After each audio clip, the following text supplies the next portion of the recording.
Viewers, English بولنا سیکھیے کا یہ ہمارا تیسرا سبق ہے۔ جن لوگوں نے پہلے دو لیسنز یا اسباق نہیں دیکھے ان سے ریکویسٹ ہے کہ وہ انہیں پہلے دیکھ لیں تاکہ انہیں اس لیسن کو کنٹینیو کرنے میں آسانی رہے۔ پہلے کی طرح اس سبق میں بھی ہم کچھ نئے الفاظ سیکھیں گے، اپنی ووکیبلری میں اضافہ کریں گے۔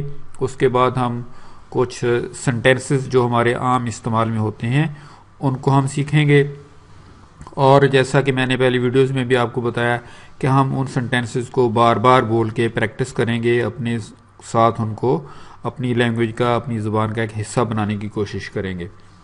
چلیے آگے چلتے ہیں۔ آگے بڑھنے سے پہلے ویورز میری آپ سے ریکویسٹ ہے کہ آپ پلیز میرے چینل کو سبسکرائب کریں۔ سبسکرائب کرنے کے لیے آپ آئیں گے یہاں ویڈیو کے نیچے سبسکرائب کے بٹن پر، آپ اسے پریس کیجئے، ساتھ ہی ایک آپ کو بیل نمودار ہو جائے گی، آپ اس بیل کو بھی پریس کر دیں۔ جب آپ اس بیل کو پریس کریں گے تو آپ دیکھیں گے اس کے اوپر دو لائنیں سائڈوں پہ ابھر آئی ہیں، جس کا مطلب ہے کہ اب آپ کو ہر آنے والی ویڈیو کا نوٹیفیکیشن لازمی ملے گا۔ اب چلتے ہیں اپنی ویڈیو کی طرف۔ یہ ہیں ہمارے آج کے الفاظ۔ آج کے الفاظ میں سب سے جو پہلے میں نے لفظ لیا ہے وہ ہے، پکچر آپ دیکھ رہے ہیں کہ اس جانور کا کیا نام ہے۔ اسے انگلش میں کہتے ہیں کیٹ۔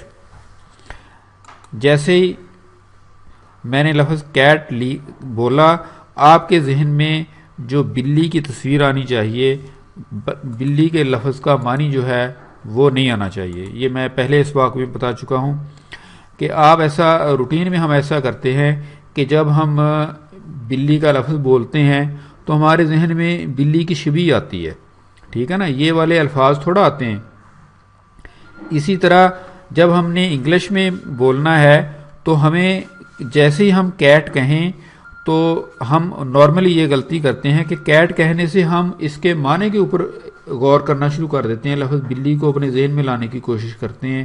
آپ بس یہ یاد رکھیں کہ جب ہم لفظ کیٹ بولیں تو آپ کے ذہن میں بلی کی شکل آ جانی چاہیے، بلی کا یہ والا اردو والا جو لفظ ہے یہ آپ کے ذہن میں نہ آئے تو اچھی بات ہے، ٹھیک ہے جی۔ یعنی کہ آج کی ووکیبلری میں ہمارا پہلا لفظ کیا ہوا؟ کیٹ۔ کیٹ، کیٹ، کیٹ، بلی کو کیٹ کہتے ہیں۔ نیکسٹ لفظ جو ہے میں نے آپ کے لیے چوز کیا وہ یہ ہے ریٹ کا۔ ریٹ جو ہمارے گھروں میں عام طور پہ پائے جاتے ہیں، جہاں پہ صفائی وغیرہ نہیں ہوتی، کچن کا یہ حصہ بن جاتے ہیں، انہیں ہم کہتے ہیں rate. RAT، rate, rate, rate. Rate کا مطلب کیا ہے؟ ریٹ کا مطلب ہے چوہا، ٹھیک ہے جی۔ تو آپ نے یہ بھی عادت بنانی ہے کہ جب آپ کے سامنے بلی آئے تو آپ اس کو بلی نہ کہیں بلکہ کیٹ کہیں۔ جب آپ کہیں چوہے کو دیکھیں یا اس کا ذکر کریں تو ریٹ کا لفظ استعمال کرنا شروع کریں تاکہ یہ آہستہ آہستہ آپ کے ذہن کے اندر جو ہے وہ اپنی جگہ بنانا شروع کر دیں یہ الفاظ۔ نیکسٹ جو ہمارا لفظ ہے وہ ہے ڈاگ۔ یہ ہمارے عام گھریلو جانور ہیں جو ہمارے ارد گرد پائے جاتے ہیں۔ ڈاگ کوئی بھی ہو سکتا ہے، کتے کی نسل سے غرض نہیں ہے کہ وہ السیشن ہے یا کوئی بل ڈاگ ہے یا کوئی پینٹر ٹائپ ہے یا کوئی بھی ہے، ڈاگ سبھی ڈاگ کہلائیں گے۔ آگے ان کی نسلیں الگ الگ ہیں، وہ ایک الگ ایشو ہے۔ ڈاگ ہم کتے کو کہتے ہیں۔ اب جب بھی آپ باہر کسی جگہ کتا دیکھیں اس کو ڈاگ کہیں، کتا نہ کہیں۔ بلی دیکھیں تو اس کو کیٹ کہیں، چوہے کے متعلق بات ہو تو اس کو آپ ریٹ کہیں۔ آپ اردو کے الفاظ کو چھوڑتے جائیں اور انگلش کے الفاظ کو استعمال کرنا جو اب شروع کر دیں۔ اس کے بعد ہمارے پاس آ جاتا ہے جی، یہ ہمارا پسندیدہ چیز ہے کھانے کی، جسے ہم کہتے ہیں فش۔ کیا ہے یہ؟ Fish, FISH، fish. فش کسے کہتے ہیں؟ مچھلی کو۔ میں نے اس کے ترجمے کے اوپر جیسا کہ آپ دیکھ رہے ہیں کہ میں نے کراس کا نشان لگایا ہوا ہے۔ یہ کراس کا نشان میں اس لیے لگاتا ہوں یا میں نے اس لیے لگایا ہے کہ میں آپ کو یہ، جیسا کہ میں نے پہلے بھی ابھی کہا کہ میں مچھلی کے اردو والے لفظ کی شکل کو آپ کے دماغ میں چاہتا ہوں کہ وہ نہ آئے، صرف فش کے ساتھ آپ کے ذہن کے اندر صرف اتنا حصہ فش کا ہی آئے۔ اس کے بعد ہمارے پاس نیکسٹ ہے جی ورڈ ہمارا ہارس۔ اسے ہم کہتے ہیں ہارس۔ گھوڑے کو کیا کہتے ہیں؟ ہارس۔ گھوڑا، ہارس، ہارس، ہارس۔ اسی طرح جناب آگے ہم کچھ سنٹینسز ہیں، کچھ فقرات ہیں جو ہمارے روزمرہ استعمال میں آتے ہیں۔ ان میں سے آج جو اسپیشل ورڈز ہیں وہ ہوں گے دس اینڈ دیٹ کے ساتھ جو فقرے بنتے ہیں جو ہمارے عام استعمال میں آتے ہیں. دس کا مطلب ہوتا ہے یہ، یعنی کہ جو چیز آپ کے نزدیک ہے یا آپ کے ہاتھ میں ہے یا آپ کے پاس پڑی ہے، اس کی طرف جب ہم اشارہ کرتے ہیں یا اس کی طرف جب ہم کوئی بات منسوب کرتے ہیں تو ہم دس کا لفظ استعمال کرتے ہیں. اگر وہی چیز کچھ دور پڑی ہو، کچھ ڈسٹنس پہ پڑی ہو، تو اس کے لیے ہم لفظ دیٹ استعمال کرتے ہیں، جیسا کہ ہم آگے دیکھیں گے. This is a horse, this is a horse, یہ ایک گھوڑا ہے. یعنی کہ اگر گھوڑا آپ کے پاس کھڑا ہے، آپ کے پاس ہی ہے وہ، تب ہم کہیں گے دس از اے ہارس. کیا ہے یہ فقرہ؟ This is a horse, this is a horse, this is a horse. پہلے آپ نے اس کو ایسے پڑھنا ہے، دس is a horse, this is a horse. جب آپ کو اس کی پریکٹس زیادہ ہو جائے گی پھر یہ ہو جائے گا this is a horse, this is a horse, this is a horse. پھر ایسے ہو جائے گا آہستہ آہستہ. آپ نے اس کو بار بار ریپیٹ کرنا ہے، اور نیچے جو اردو میں فقرہ لکھا ہوا ہے کوشش کرنی ہے کہ یہ فقرہ آپ کے دماغ میں نہ آئے بلکہ اوپر والے گھوڑے کی شکل ہی آپ کے دماغ میں آئے.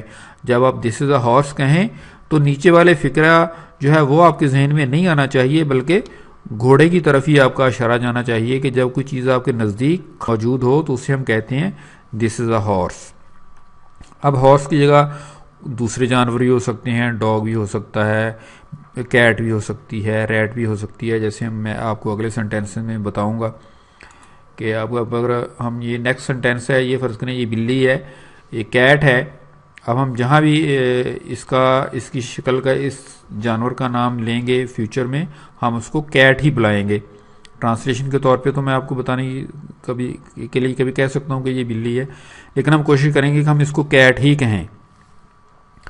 تو کیٹ اگر آپ کے نزدیک ہو تو ہم کیا کہیں گے؟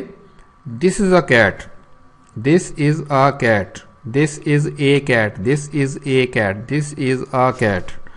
پھر یہ آہستہ آہستہ this is a cat, this is a cat, this is a cat, یعنی کہ از آ جو ہے وہ بالکل ایسے آپ کے ذہن میں مکس ہو جائے گا کہ آپ کہیں گے ضرور لیکن محسوس ہوگا کہ نہیں کہہ رہے ہیں. دس از اے کیٹ. اگلا جو ہمارا فقرہ ہے وہ ہے جی کار کے متعلق. اگر ہم کہیں گے کہ جی یہ کار ہے تو ہم کہیں گے this is a car, this is a car, this is a کار. پہلے آپ یہی کہہ سکتے ہیں کہ دس is a car, this is a کار. پھر جب آپ اسموتھلی اس کو جیسے آپ اس کو بار بار اس کی پریکٹس کریں گے تو یہ آپ کے دماغ میں روانی سے آتا جائے گا. اگلا فقرہ ہمارا ہے دس از اے چیئر. ہمارے گھر میں استعمال ہوتی ہے. ہم جب بھی اب فیوچر میں آپ نے یہ لیسن جو ہے یہ دیکھ لیا ہے تو جب بھی آپ نے کہنا ہے یہ چیئر میری طرف لاؤ، چاہے فقرہ اردو کا ہو، آپ کو پورا بھی انگلش کے اوپر عبور نہیں ہوا لیکن آپ کو کرسی کے معنی کا پتہ چل گیا ہے، آپ نے اس کو چیئر ہی کہنا ہے. اب یہ روٹین بنا لیں کہ چیئر کہاں ہے، دوست کو چیئر دو، چیئر ادھر لاؤ. اچھا اگر یہی کرسی دور پڑی ہو، تھوڑے فاصلے پہ ہو، اس سلائیڈ میں نے دکھایا ہوا ہے کہ فقرے سے چیئر کو ہم نے تھوڑا دور رکھا ہوا ہے، تو ایسی صورت میں آپ اس سے یہ لیں کہ اگر کوئی چیز دور پڑی ہو تو اس کے لیے ہم لفظ دیٹ استعمال کرتے ہیں. نزدیک ہو تب کیا ہوگا؟ دس از اے چیئر. اگر دور ہوگی، تھوڑے فاصلے پہ ہوگی، that is a chair, that is a chair, that is a chair, that is a chair. اگلا ہمارا سنٹینس ہے اسی پچھلی جو ہم نے چیزیں پڑھی ہیں انہی سے ریلیونٹ سنٹینس ہیں. دس کے اگینسٹ ہم نے دیٹ کر دیا ہے. That is a car, that is a car, that is a car, that is a car. اس کی آپ پریکٹس کر لیں. اگلا فقرہ جو ہے ہمارا وہ کیٹ کے بارے میں ہے.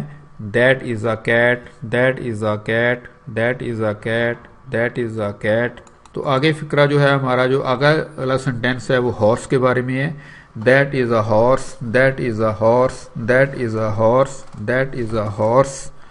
اسی طرح ہمارا اگلا جو سنٹینس ہے وہ ہے جی ریٹ کے متعلق. That is a rate, that is a rate, that is a rate. یعنی کہ جو چیز نزدیک ہے وہ دس ہے، جو تھوڑا فاصلے پہ ہے، دور ہے، وہ دیٹ ہے. آپ نے اس لیسن میں دس اور دیٹ کا فرق سمجھنا ہے کہ ایک ہی چیز اگر پاس پڑی ہے تو وہ دس از اے ریٹ، اگر چوہا آپ کے پاس ہے تو دس از اے ریٹ، اگر تھوڑا دور ہے دیٹ از اے ریٹ۔